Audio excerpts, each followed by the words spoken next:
এবং আমরা এই চিঠিটাকে কেন্দ্র করে আপনাদের কিছু বিষয় বলবো। চিঠিটা আপনারা দেখলেন তো। বিষয় হচ্ছে এই যে একটি চরম নিন্দনীয় বিষয়, বাংলা এবং বাঙালির উপর যে ভয়ঙ্কর চক্রান্তমূলক আঘাত বিজেপি এবং তার কেন্দ্রীয় সরকার এবং ডাবল ইঞ্জিন সরকারগুলি যেখানে আছে তারা করছে, গত কয়েকদিন ধরে চলছে। বাংলা ভাষা বললেই তাকে বলে দেয়া হচ্ছে বাংলাদেশি, ভারতীয়, বাঙালি, তাদের শিকড় ধরে টান দেওয়ার চেষ্টা হচ্ছে। এই প্রক্রিয়াটা একটা চূড়ান্ত সীমাহীন অসভ্যতায় গিয়ে পৌঁছেছে আজ, যখন এই চিঠিটি আমরা আপনাদের সামনে আনছি। এই চিঠিটি to the officer in charge Banga Bhavan, Banga Bhavan দিল্লির, তার অফিসার ইনচার্জকে লিখছেন। কে লিখছেন? লিখছেন inspector Amit Dutta, investigating officer, police station Lodhi colony, south district, new Delhi. অর্থাৎ দিল্লি পুলিশ চিঠি দিচ্ছে। সেই চিঠিতে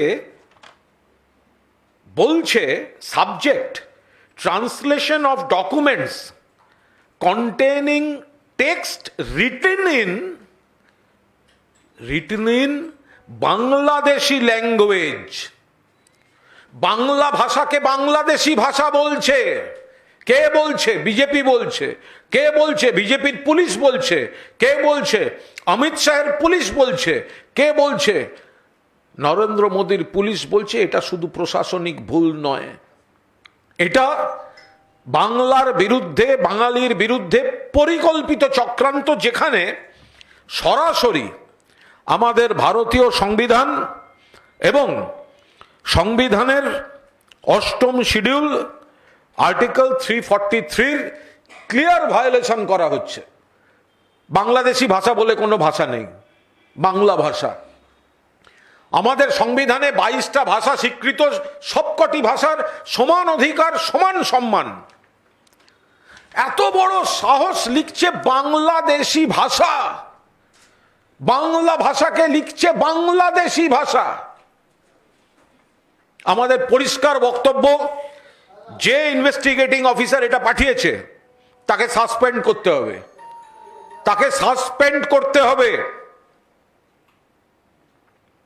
অমিত শাহ, যিনি এই পুলিশের দায়িত্বে, এবং কেন্দ্রীয় সরকার, তাদের দুঃখ প্রকাশ করতে হবে, ক্ষমা চাইতে হবে বাংলা এবং বাঙালির কাছে। বলতে হবে এটা অন্যায় হয়েছে, চিঠি প্রত্যাহার করতে হবে। যারা ভারতীয়, বাঙালি, বাংলা ভাষায় কথা বলি,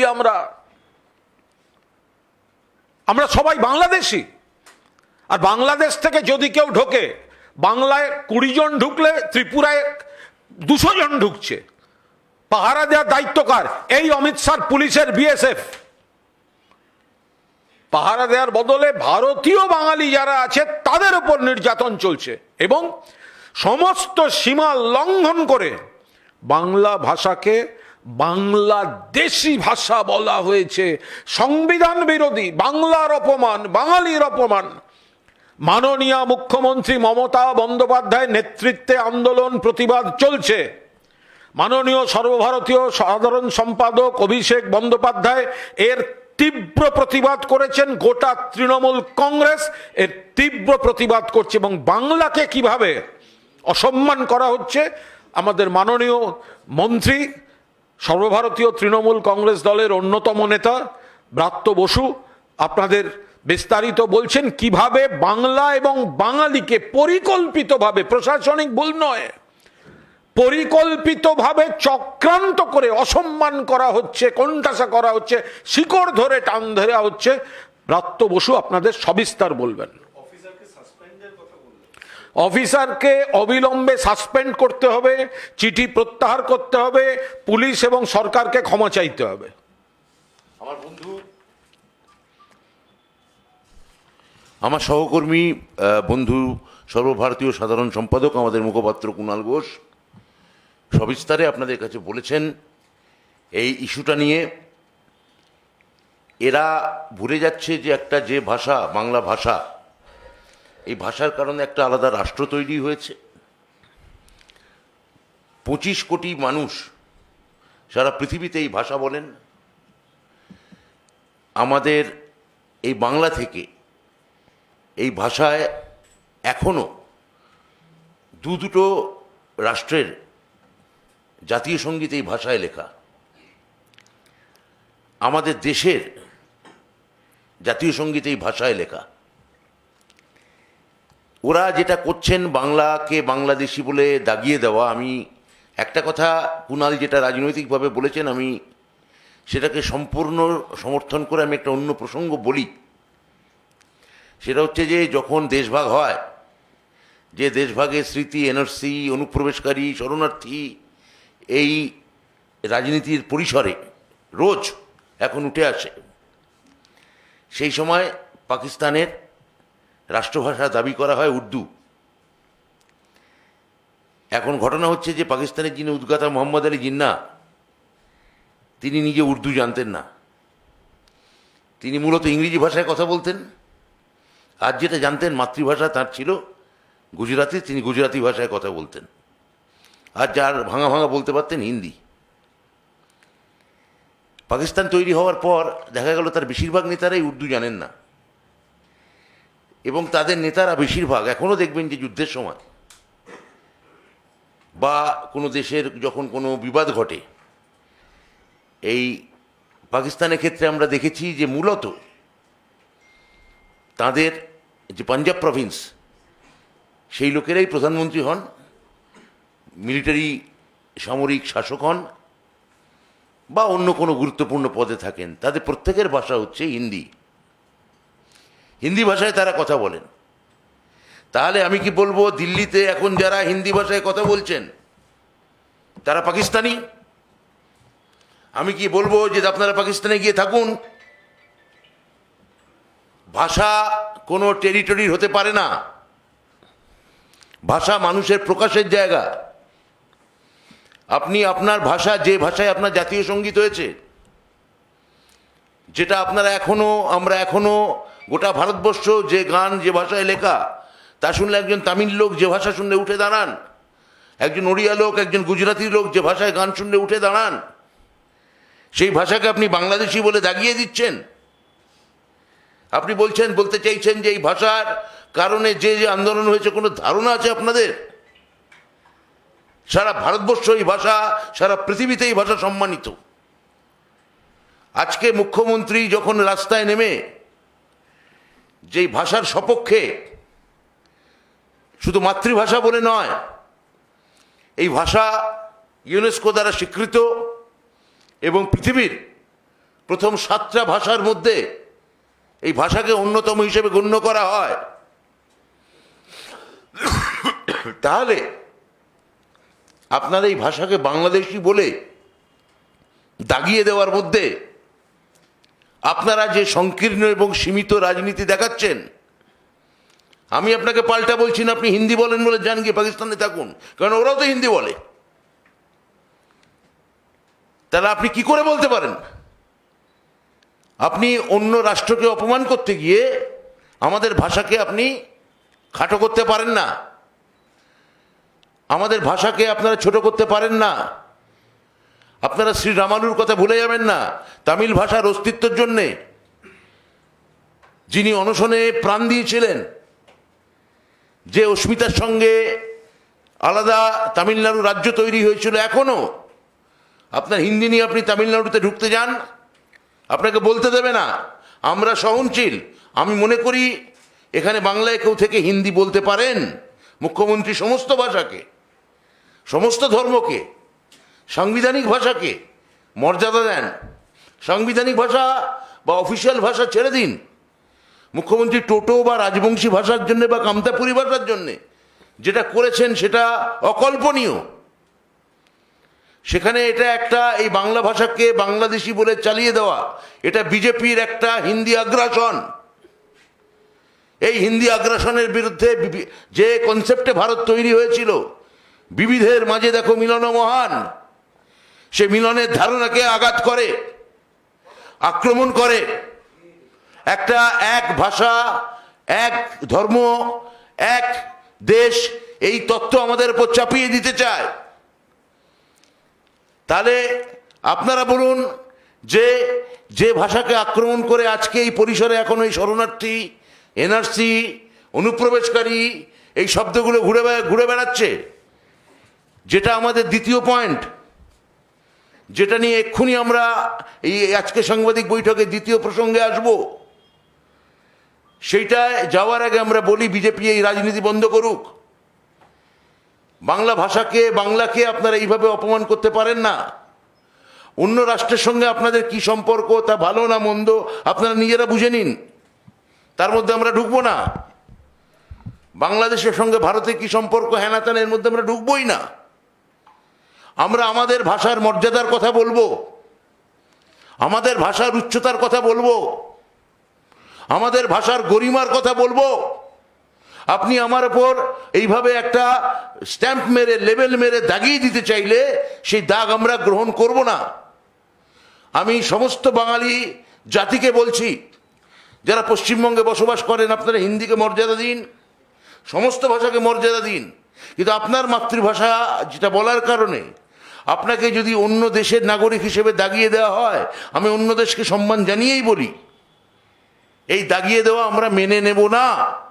আপনারা কি মানবেন? বিজেপি এই রাজনীতি আমাদের উপহার দিতে চাইছে। এরপর হয়তো বলবে, আপনি বাংলা মাতৃভাষা যখন বলেন, আপনার বাচ্চা স্কুলে যদি বাংলায় কবিতা বলবে যে আপনি বাংলাদেশি, অন্য রাষ্ট্রের লোক।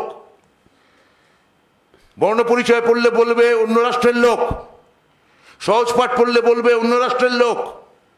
আপনারা কি এইদিকে আমাদের টেনে নিয়ে যেতে চান? আমি সমস্ত পশ্চিমবঙ্গের বাংলা ভাষাভাষীর কাছে জোর হাতে অনুরোধ করে এই কথা জানতে চাইছি। আমরা তো কই হিন্দিকে এরকম অমর্যাদা করি না। হিন্দি খুব বড় ভাষা, বিরাট ভাষা।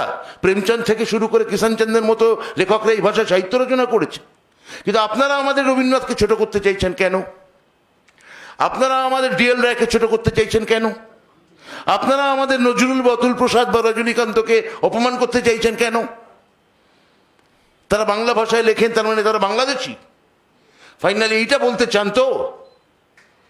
এইটা আমার প্রথম প্রসঙ্গ। এবং দ্বিতীয় প্রসঙ্গ এই এনআরসির, এইটা টেনে এনে আজকে আপনারা গণমাধ্যমে ইতিমধ্যেই দেখিয়েছেন। তাও আপনাদের কাছে আমি বলছি যে যেভাবে কলকাতার এক বাসিন্দা দিলীপ কুমার সাহা বিজেপির তৈরি করা এই এনআরসির নোটিশ এই উত্তম কুমার ব্রজবাসী থেকে গোটা পশ্চিমবঙ্গে বেছে বেছে বাঙালি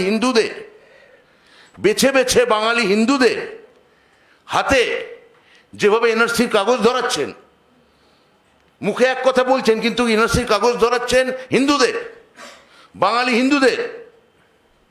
যেভাবে হিন্দুদের এরা ছোট করতে চাইছেন, সেই অপমান আর অবসাদ সহ্য করতে না পেরে আজকে দিলীপ কুমার সাহা তিনি আজকে আত্মঘাতী হয়েছেন। তার স্ত্রী আরতি সাহা তার একটি ভিডিওতে, তার সাক্ষাৎকারে, তার কান্নায় ভেঙে পড়ে এটা নিয়ে বিস্তারিতভাবে তিনি জানিয়েছেন। নির্বিচারে পরিযায়ী শ্রমিককে বিদেশি বলা হচ্ছে, কখনো পুনায় প্রাক্তন কার্গিল যোদ্ধাকে বাংলাদেশি বলা হয়েছে, কার্গিলে গিয়ে ফ্রন্টে যুদ্ধ করেছেন। এরকম একজন পুনার বসবাসকারী বাঙালি, তার সম্পর্কে বলা হয়েছে মিলিটারি হাবিলদার তিনি ছিলেন, তাকে বলা হয়েছে। এই যে বাংলা বললে আপনারা খেপে যাচ্ছেন কেন? আমরা তো এই কথা বলছি না যে আমরা বাংলা ভাষা একসময় বলতাম এবং বাঙালি বা বাংলা একসময় গোটা ভারতবর্ষে শ্রেষ্ঠ জাতি ছিল। হতে পারে স্বাধীনতার আগে ছিল, কলোনির কারণে ছিল, কলকাতায় রাজধানী থাকার কারণে ছিল। আপনারা কলকাতায় রাজধানী করতে চাননি, স্বাধীনতার পরে চাননি, ফাইন, কোনো অসুবিধা নেই, আমরা সেটা মেনে নিয়েছি। কিন্তু আপনি আমাকে আগ্রাসন চালাতে পারেন না, আপনি আমাকে অপমান করতে পারেন না। আমি বলছি হিন্দি যেমন একটা চমৎকার ভাষা, তামিল যেমন একটা চমৎকার ভাষা, ওড়িয়া যেমন চমৎকার ভাষা, বা মালায়ালাম বা অসমিয়া, আমার ভাষাকে আমার মাতৃভাষাকে এইভাবে আপনারা অপমান করতে পারেন না। এইটা অনুগ্রহ করে মনে রাখবেন। আপনার গুজরাটি ভাষাকে আমরা অসম্মান করি না। তাহলে আমার বাংলাকে আপনারা এইভাবে আক্রমণ করবেন না। তাহলে আপনারা মনে রাখবেন যে পাকিস্তানের, আমাদের তথাকথিত শত্রু রাষ্ট্রের বেশিরভাগের মাতৃভাষা হচ্ছে হিন্দি। এইটা আপনারা মনে রাখবেন। তাহলে আপনাদের আমরা পাকিস্তানি বলে দাগিয়ে দিচ্ছি না, দিতে পারি না, কিন্তু আপনারা কি তাই চান? আমি কুণালের কাছে যাচ্ছি। দেখুন, আরেকটা বিষয় হচ্ছে যে বাংলাদেশি নাগরিক আর বাংলাদেশি ভাষা, এই শব্দবন্ধনীটা যায় না। বাংলাদেশে যারা থাকেন তারা বাংলাদেশি নাগরিক, এবং তাদের মধ্যে কেউ যদি অবৈধ অনুপ্রবেশ করে থাকেন, সেটা রোখার দায় অমিত শাহের বিএসএফ এর। আর শুধু পশ্চিমবঙ্গে তো অনুপ্রবেশ সমস্যা নয়, তাহলে ত্রিপুরায় ঢুকছে কি করে? Double engine. কয়েকদিন আগে ত্রিপুরায় আগরতলা স্টেশনে ধরা পড়লো রোহিঙ্গা।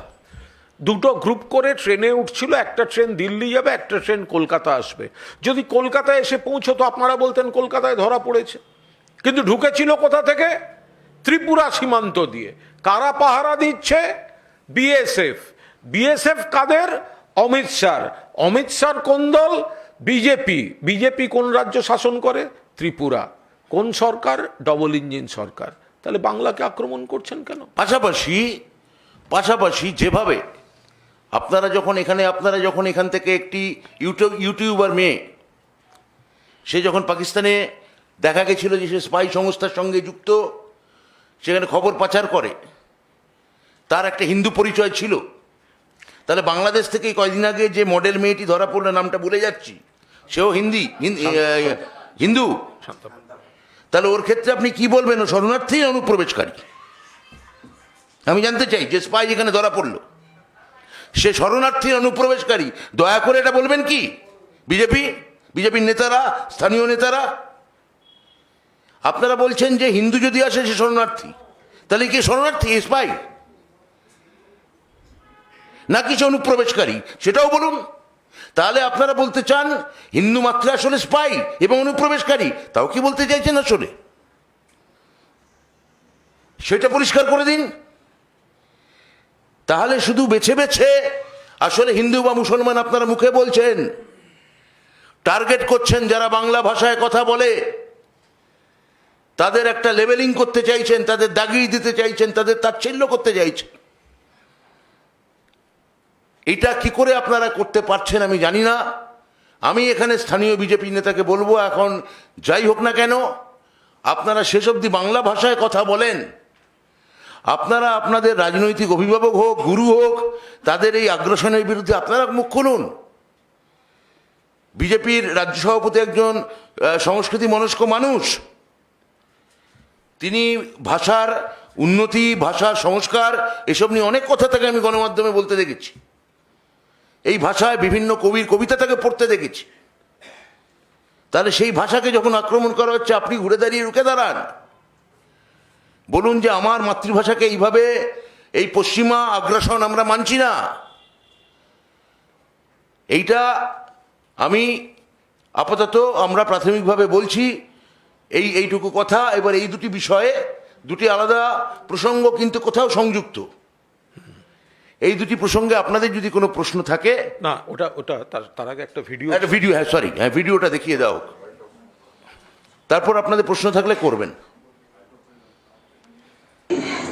এনআরসি করে উনি বাংলাদেশে, তার জন্য উনি আজকে এই শেষ হয়ে গেল। উনি চারিদিকে সব দেখে, খবর সব দেখে আজকে আমার এই পরিস্থিতিটা হয়ে গেল। আপনারা এর জন্য আপনারা সবার কাছে,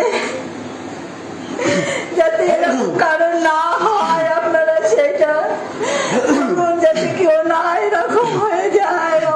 আজকে আমার সংসার এরকম হয়ে গেল।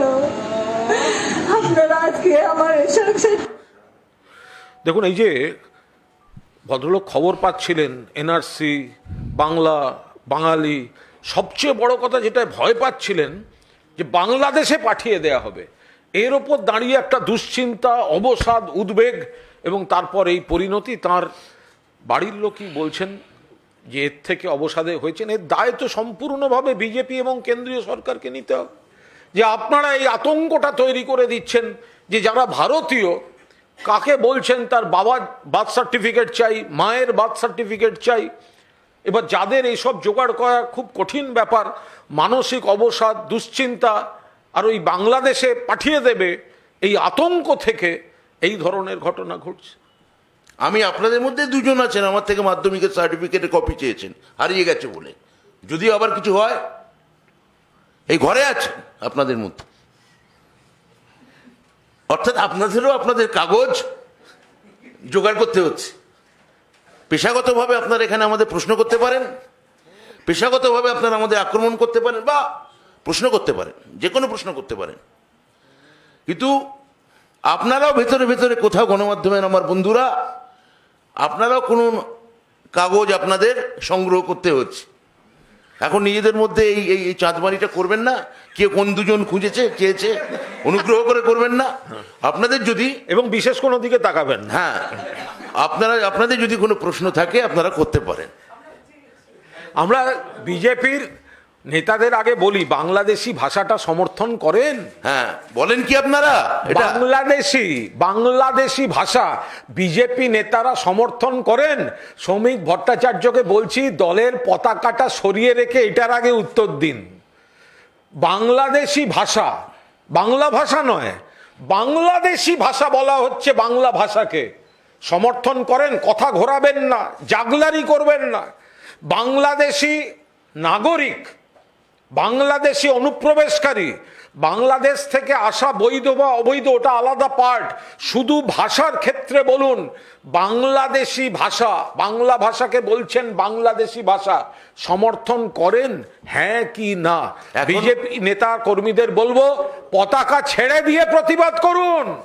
এখনো গোটা পৃথিবীতে আন্তর্জাতিক মাতৃভাষা দিবস, যে ভাষাকে কেন্দ্র করে উদযাপিত হয়, পালিত হয়, গোটা পৃথিবী যে ভাষার সম্মানে সেদিন আনন্দ করে, উৎসব করে, তার নাম বাংলা ভাষা।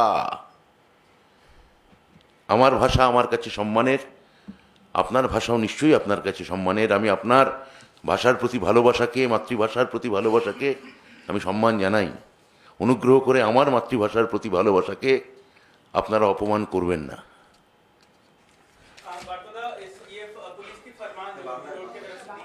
আগে বাংলাটা হয়ে যাক। শ্রমিক ভট্টাচার্য এই চিঠির মধ্যে কোনো অন্যায় দেখতে পাচ্ছেন না। তিনি বলছেন যে বাংলা ভাষী, মানে বাংলাদেশের কোনো কবি যদি কোনোভাবে লেখেন, তার লেখার স্টাইল এবং আমাদের দেশে, মানে এই রাজ্যের কোনো বাঙালি যদি কবিতা বা কোনো লেখা লেখেন, তার মধ্যে ভাষাগত এটা কোনো যুক্তি হতে পারে? তাই নাকি? তাহলে দাঁড়ান। তাহলে উনি যেটা বলতে চাইছেন, তার মানে নজরুল ইসলামের সঙ্গে শামসুর রহমানের কবিতা লেখার ফারাক আছে উনি বলছেন। উনি বলতে চাইছেন যে নির্মলেন্দু গুণ বা নির্মলেন্দু বড়ুয়া যেভাবে কবিতা লেখেন, তার সঙ্গে আসলে সুনীল গঙ্গোপাধ্যায়ের কবিতার ফারাক আছে। এই কথাটা বাংলার কবিদের কাছে আমি রাখতে চাইছি। হ্যাঁ, তো এবার তাহলে আপনি বলুন যে তার মানে এখানে ওখানে সেলিনা হোসেন যে ভাষায় লেখেন, আর এখানকার ধরা যাক যে কোনো সংখ্যালঘু কোনো ঔপন্যাসিক যে ভাষায় লেখেন, বা শওকত হোসেন যে ভাষায় লেখেন, এটা আলাদা বাংলা। মানে সৈয়দ মুস্তফা সিরাজ যে বাংলাটা লেখেন আর আখতারুজ্জামান ইলিয়াস যে বাংলাটা লিখতেন, তাহলে সেটা আলাদা বাংলা। এইটা বলতে চাইছেন। 21শে ফেব্রুয়ারি বাংলাদেশে হাস্যকর। কোন ভাষার আন্দোলন হয়েছিল?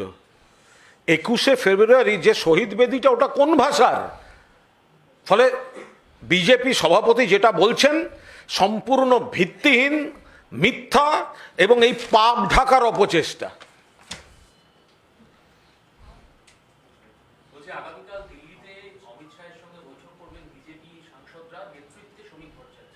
তো ওদের দলের নেতারা ওদের দলের মন্ত্রীর কাছে যাবে, আমরা কি করব? তো ওদের দলে বিজেপি সাংসদরা তাদের দলের একজন মন্ত্রীর কাছে দেখা করতে যাবেন, সেখানে আমরা কি বলবো? যাবেন। ওরা মনে হয় দিলীপ ঘোষের নামে নালিশ টালিশ করতে যাবেন। যেটা বিজেপি সূত্রে জানা যাচ্ছে যে আপনারা যে কর্মসূচিটা নিচ্ছেন বা আপনাদের যে স্ট্র্যাটেজিটা যে বাংলা বাঙালি, ওরা এটা বলতে যাচ্ছে, ওরা কहीं पे निगाहें कहीं पे निशाना, ওরা নিজেদের মধ্যে বলা বলি করছে, ভয় লাগছে বলতে তুইও চ তুইও চ তুইও চ তুইও চ, গিয়ে বলি বাংলা বাঙালি নিয়ে এটা ঠিক করছেন না, বাংলার মানুষ আমাদের ঝেঁটিয়ে বিদায় করবে, এইটা বলতে যাচ্ছে, বাইরে এসে অন্য কথা বলবে, कहीं पे निगाहें कहीं पे निशाना। ওরা বুঝতে পারছে বাংলার মানুষ, তারা এই বাংলা বাঙালির উপর যে ভাষা সন্ত্রাস তার বিরোধিতা করছেন, সেটা বলতে যাচ্ছে, একা যেতে সাহস পাচ্ছে না, ওই গোটা কয়েকজন মিলে যাচ্ছে, বেরিয়ে এসে অন্য কথা বলবে। কুণালদা, আগামীকাল মমতা বন্দ্যোপাধ্যায়ও সাংসদদের নিয়ে ভার্চুয়াল বৈঠক করছেন, এটা কি তাহলে এবার সংসদের মধ্যে সাংসদরা যাতে এই বাংলা বাঙালি বিরোধী যে মমতা বন্দ্যোপাধ্যায় আমাদের সংসদীয় দলের চেয়ারপারসন, ফলে তিনি, সংসদ চলছে, নানা গুরুত্বপূর্ণ ইস্যু, এমপিরা আন্দোলন করছেন, তা তিনি তার মুখ্যমন্ত্রী দলে নিজে আন্দোলন করছেন এটা নিয়ে, মুখ্যমন্ত্রী বলতেই পারেন এটা নিয়ে, তার অধিকার আছে বলার। তার দলের সাংসদদের সঙ্গে তিনি তো নিশ্চিতভাবে কথা বলতে পারেন, তো বলবেনই, এ তো স্বাভাবিক। স্বাভাবিক কথা এটা।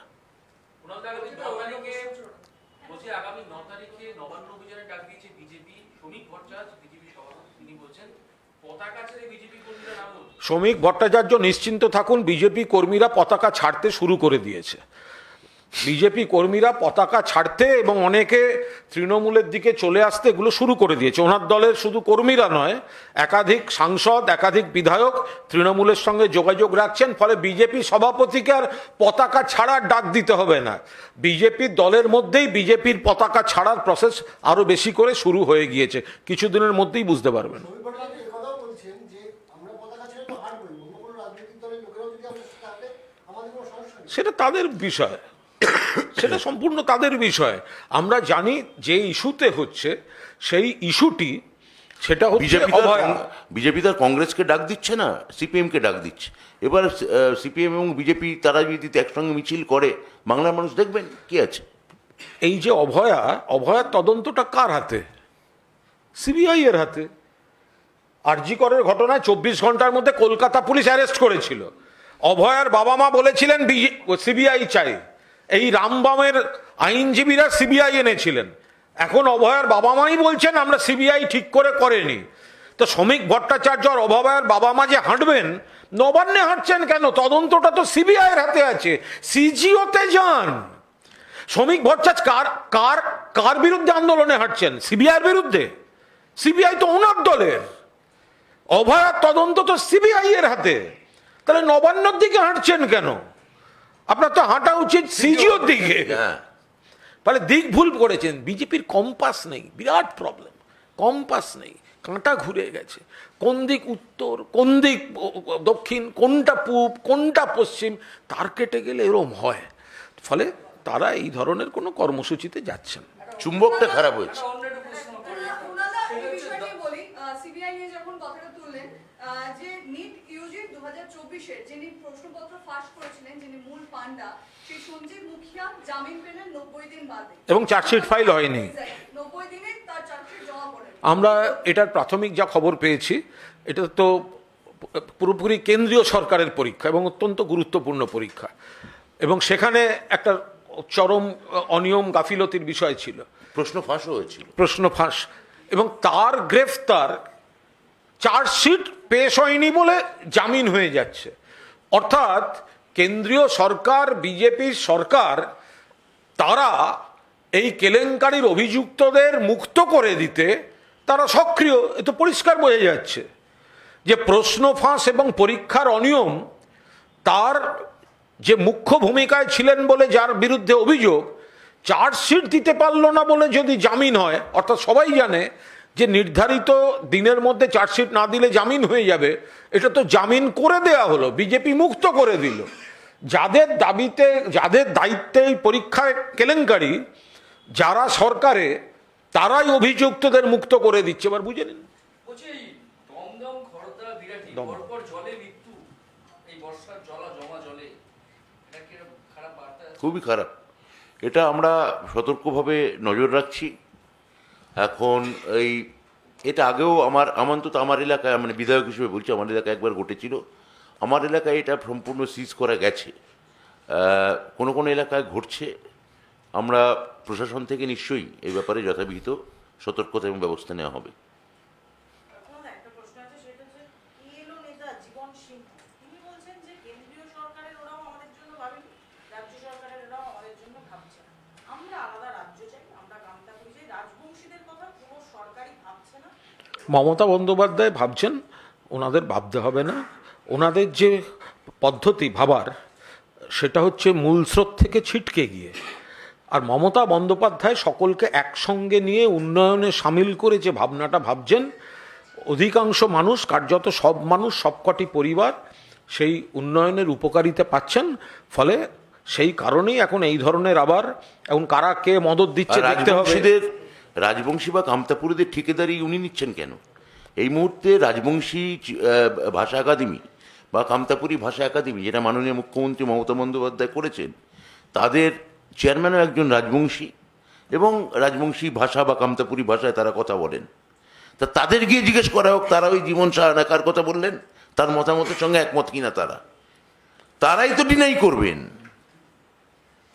সেটা হচ্ছে যে মমতা বন্দ্যোপাধ্যায় দীঘা জগন্নাথ মন্দির করে তিনি দেখিয়ে দিয়েছেন যে পর্যটন এবং ধর্মক্ষেত্র বা জগন্নাথ ধাম এক জায়গা করা সম্ভব। আজ সেই দীঘাতেই শুভেন্দু অধিকারী হিন্দু ঐক্য যাত্রা করছেন, কি বলবেন? কিছুই বলবো না, কেন বলতে যাবো খামোকা। যিনি জগন্নাথ মন্দির হয়েছে দীঘাতে, এত বড় লক্ষ লক্ষ মানুষ আসছেন বাংলা থেকে, সারা দেশ থেকে, বিশ্ব থেকে। ফলে সেটা দেখে খ্যাপা খুঁজে খুঁজে ফেরে পরশ পাথর, কিন্তু পরশ পাথর আর কিন্তু পাওয়া যাচ্ছে না। তো ফলে এখন এই জগন্নাথ মন্দির তৈরি হওয়ার জন্য যাদের উপর মানসিক চাপ পড়েছে, তারা ওই পাশের রাস্তা, ডান দিকের রাস্তা, পিছনের রাস্তা, ঝাউবন, ওই সব জায়গায় ঘুরে বেড়াবে। তো কি বলবো সেখানে? শুভেন্দু অধিকারী বলছেন এবার খেলা হবে, ভালোই খেলা হবে, ভোটার তালিকায় খেলা হবে, মৃত ভোটারের নাম থাকবে না, ডাবল এন্ট্রি থাকবে না, অস্তিত্বহীন থাকবে না। বাংলাদেশের মুসলমান রবীন্দ্রনাথ, আমি আপনাদেরও বলিহারি যাই, একটা লোক অনুমান ভিত্তিক ক্যালেন্ডার আর ডেট দিয়ে যায় প্রত্যেক বছর, আর আপনারা প্রত্যেক বছর সেইগুলোকে অত্যন্ত গুরুত্ব দিয়ে বল। 20 সালে আব কি বার 200 পার, ওকে জিজ্ঞেস করেছিলেন তারপর কেন হয়নি? পূর্ব মেদিনীপুর 99 পঞ্চায়েত নিতে পেরেছে, জেলা পরিষদ, বাংলার প্রত্যেকটা জেলা পরিষদ। লোকসভা এবার রেকর্ড, বিজেপি বাড়বে, বিজেপি কমে গেছে। প্রত্যেক বছর একটা ভুল ক্যালেন্ডার, অমুক তারিখ, অমুক ডেট, আগামী বার এই হবে, আর তার পরের বার দেখা যায় সেটা হেরেছে, হেরে আবার একটা কিছু খুঁজে বেড়াচ্ছে। ফলে এগুলো হচ্ছে হতাশা এবং দলের কর্মীদের কোনোভাবে চাঙ্গা রাখার জন্য একটা এই ধরনের কথাবার্তা। হ্যাঁ, কি বলছেন? হরিয়ানা পুলিশের বিরুদ্ধে যে অভিযোগ, এক শ্রমিককে মেরে পা ভেঙে দেওয়া হয়েছে কারণ বাংলাদেশি বলে তাকে স্বীকার করতে বলা হয়েছে, কিন্তু আমার কি একই ঘটনা। এটা তো বারবার বলা হচ্ছে, প্রবলেম হচ্ছে তো যে বিভিন্ন বিজেপি শাসিত রাজ্যের পুলিশ এই সব কাণ্ড কারখানা করছে, হুমকি দিচ্ছে। এটা গরিব মানুষ। মোটমাট বাংলা বললেই, তিনি হিন্দু হোক বা মুসলমান, বাংলা বললেই তার হাত ভেঙে দিচ্ছে বা পা ভেঙে দিচ্ছে বা আটকে দিচ্ছে বা দেশ থেকে বার করে দিতে চাইছে। বাংলা বলার এই যে শাস্তি বা অপরাধ যে এটা হতে পারে, এটা বিজেপির কেন্দ্রীয় নেতৃত্ব ঠিক করেছেন। মানুষের উত্তর দেবে। হরিয়ানার যে শ্রমিকটিকে মেরে পা ভেঙে দেওয়া হলো বাংলা বলার বা বাংলায় থাকার অপরাধে, কোট আনকোট অপরাধে, এর শাস্তি, এর সমুচিত প্রতিবিধান আইনিভাবে মমতা বন্দ্যোপাধ্যায় আইনি লড়াই তার জন্য লড়ছেন, রাস্তায় নেমে সংগ্রাম করছেন। আমাদের ধর্ণা আজ থেকে শুরু হয়ে গেছে। আজকে মহিলারা ধর্ণা দিয়েছেন মেয়র রোডে, আমাদের মহিলা ফ্রন্ট। আর আগামী দিনে মানুষ ভোট বাক্সে সমুচিত জবাব দেবে। আপনারা যেটি বলছেন সেটা হচ্ছে যে আজকে শহীদ ভট্টাচার্য আপনাদেরই দলের সাংসদ কীর্তি আজাদ নিয়ে একটি মন্তব্য করেছেন। তিনি বলছেন কীর্তি আজাদ আমাদের দলে ছিল এক সময়, এবং দলে ছিল বলে এখানকার সংস্কৃতি তিনি জানেন। আমরা কাউকে বহিরাগত বলি না, কিন্তু কীর্তি আজাদ জানেন যে কেন্দ্রীয় এজেন্সি কীভাবে কাজ করে। তাই তিনি চিঠি লিখেছিলেন কেন্দ্রীয় এজেন্সিকে সংশ্লিষ্ট একটি বিষয়ে, যদিও কীর্তি আজাদ সেই চিঠি প্রত্যাহার করেছেন। কি বলবেন? কীর্তি আজাদ কি চিঠি লিখেছেন না লিখেছেন আমি জানি না, কিন্তু কীর্তি আজাদ তাদের দলের এমপি যদি থাকেন, কীর্তি আজাদকে তাদের দলে একাধিক লোকই তাকে বাংলায় বহিরাগত বলেছেন, যেভাবে ইউসুফ পাঠানকে বহিরাগত বলেছেন। তাহলে আমরা যখন অন্য ভাষাভাষীকে আমরা সম্মান দিচ্ছি, তখন সেক্ষেত্রে বাংলা বলার জন্যে বা বাংলায় থাকার জন্যে শ্রমিক ভট্টাচার্য তো উচিত এখানকার কোনো বাঙালি নেতাকে, যাতে উত্তরপ্রদেশে একটা টিকিট পান, একটা চেষ্টা করুন না এখানকার কোনো বাঙালি নেতাকে উত্তরপ্রদেশের কোনো কাউন্সিলর ভোটে একটা টিকিট পাইয়ে দেওয়ার, বা গুজরাটে একটা কাউন্সিলর ভোটে টিকিট পাইয়ে দেওয়ার।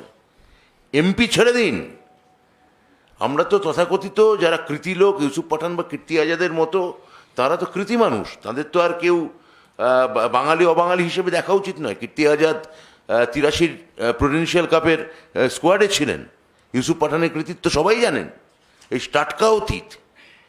তা তাদের বহিরাগত বলছেন, তাদের বাইরের লোক বলছেন, তারা কৃতি মানুষ।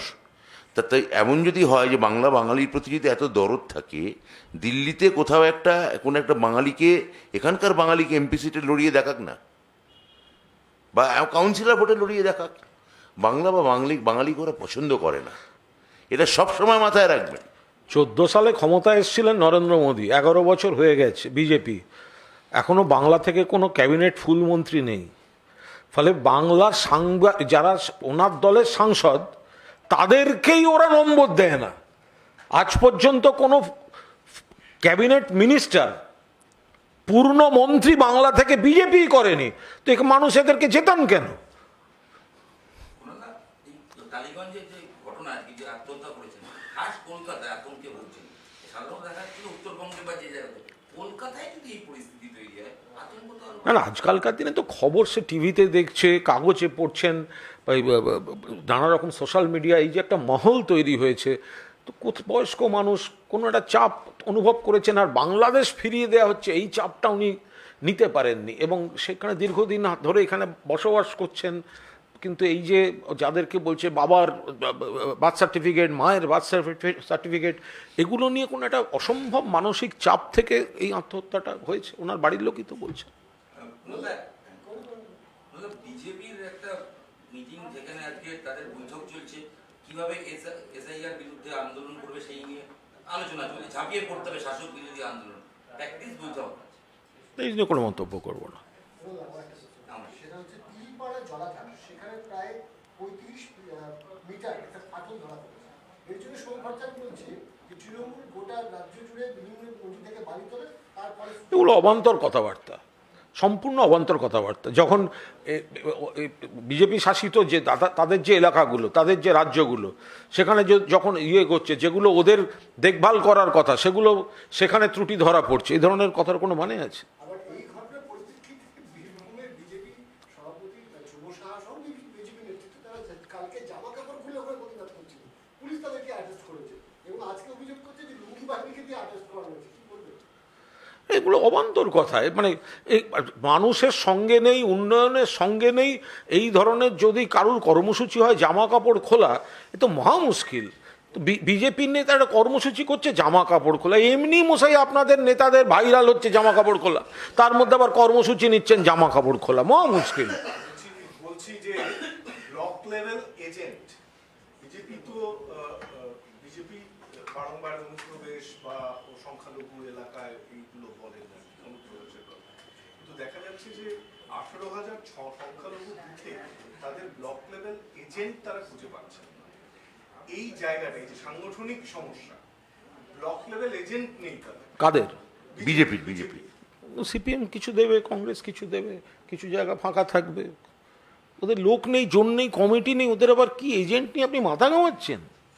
সংখ্যালঘু এলাকায় এজেন্ট খুঁজছেন, সংখ্যা গুরুতেও নেই। এমপি সিটে এবার এমপি যে নির্বাচন ভোট হলো, লোকসভা ভোট, মাত্র 2টি সিট লোকসভা সিটে তারা আসন দিয়েছিলেন, দুটোই জম্মু কাশ্মীরে। গোটা ভারতবর্ষে পশ্চিমবঙ্গে একজন সংখ্যালঘু কোনো মুখ তারা খুঁজে পাননি, তার সেখানে তারা এজেন্ট পাবেন কি করে? সামগ্রিকভাবে 18,000 সংখ্যালঘু মুখ পাচ্ছেন না, প্রার্থী পাচ্ছেন না, এজেন্ট পাবেন কি করে? 18,000 বুথে পাওয়ার কথা নয় তো, আছে, তারা সরিয়ে রাখতে চাইছেন, সংসর্গ নেবেন না। 26-এর নির্বাচনে বিজেপির বাড়তি নজর দক্ষিণ কলকাতা, বিশেষ করে ভবানীপুর, সেখানে প্রত্যেক বুথে 50 জন করে সদস্য বাড়ানোর টার্গেট, এবং বারবার শুভেন্দু অধিকারী বলেছেন যে দেখুন, ওদের যদি সময় নষ্ট করার মতো সময় থাকে, আর আপনাদের যদি সময় নষ্ট করার খবর দেখানোর থাকে, আপনারা চিন্তা করুন। ফলে আমাদের ওগুলো নিয়ে মাথা ঘামাবার কোনো জায়গা নেই। কলকাতা শহরে যতগুলো এমএলএ সিট আছে, ততগুলো MLA seat including that Bhabanipur Trinamool congress জিতবে এবং লিড বাড়বে। আপনাদের কাছে একটা আবেদন আছে আমার। বলছি আপনি বলছিলেন না কোনো সাংবাদিক ডকুমেন্টস ওটা দিয়ে দেবেন, কারণ এই কুটঘাটের মতো ঘটনা আর ঘটতে না চাই। নিশ্চয়ই আমরাও চাই না, ঘটনাটা খুব কাছাকাছি। নিশ্চয়ই আমরাও চাই না। আর ভবানীপুর সিট ওরা যদি টার্গেট করে থাকে, ওরা বুঝতে পারবে যে মা ভবানী কৃপায় ভাঁড়ে মা ভবানী কি করে হয়, ভবানীপুরে ওদের দেখিয়ে দেবে এবার। Thank you. Thank you.